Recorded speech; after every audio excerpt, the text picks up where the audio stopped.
আজকে আপনাদের সম্পূর্ণ প্রাকৃতিক উপায়ে অ্যালোভেরা জেল বানিয়ে দেখাবো। এটা তো অত্যন্ত কমন একটা জিনিস, কিন্তু কিভাবে কেমিক্যাল ছাড়াই ঘরেই বানানো যায় সেটাই দেখুন। এই অ্যালোভেরা গাছটা বাগানে ছিল, উঠিয়ে নিয়ে এসেছি ভিডিও করব বলে। বড় বড় পাতাগুলো একটু কেটে কেটে নিচ্ছি। পাতা থেকে যে হলুদ হলুদ রস বেরোচ্ছে, এটা ফেলে দিয়ে তবেই জেল বানাতে হবে। ওটা কিন্তু বিষ, কোনোভাবেই যেন স্কিনে না লাগে সেটা দেখতে হবে। এইভাবেই কিছুক্ষণ রেখে দিলে তারপর জল দিয়ে ধুয়ে নিতে হবে। ভালো করে ধুয়ে জলটা ফেলে দিয়ে এসেছি এবং ধুয়ে নিয়ে চলে এসেছি। কাঁচি দিয়ে যেভাবে কাটছি ধারগুলো সেভাবেই কাটতে হবে। এভাবে ছুরি দিয়ে লম্বা লম্বা করে কেটে নেব, তবেই জেলটা বের করতে হবে। চামচ দিয়ে চেঁচে জেলটা বের করে নিলাম। এবার আরেকটাও দেখাচ্ছি, দেখুন চামচ দিয়ে জেলটা বের করে নিয়েছি। প্রত্যেকটারই পাশগুলো কেটে কেটে ছুরি দিয়ে লম্বালম্বি করে কেটে জেলটা বার করে নিতে হবে।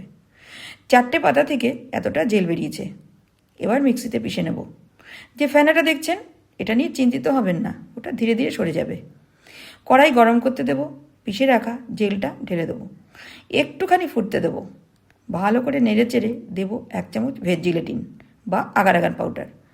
আমরা সবাই জানি এটা খাওয়ার জিনিস, তবে এটা কিন্তু স্কিনেও ব্যবহার করা যায়।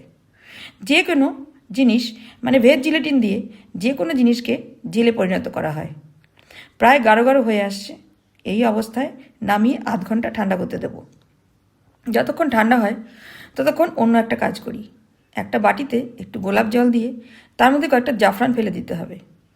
এবার জাফরান জলটা অ্যালোভেরার মধ্যে ঢেলে দেবো। 3টে ভিটামিন ই ক্যাপসুল দেবো। এখনও কিন্তু তৈরি হয়নি। 5-6 ঘন্টা ফ্রিজে রাখতে হবে, তবেই সেট হবে। তাহলে দেখা হচ্ছে কাল সকালে।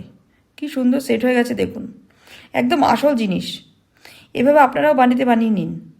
আর একটা কথা, এতে তো কোনো কেমিক্যাল দেওয়া নেই, তাই এটা বরাবর ফ্রিজেই রাখবেন। ভিডিও ভালো লাগলে প্লিজ একটা লাইক দিয়ে পাশে থাকবেন।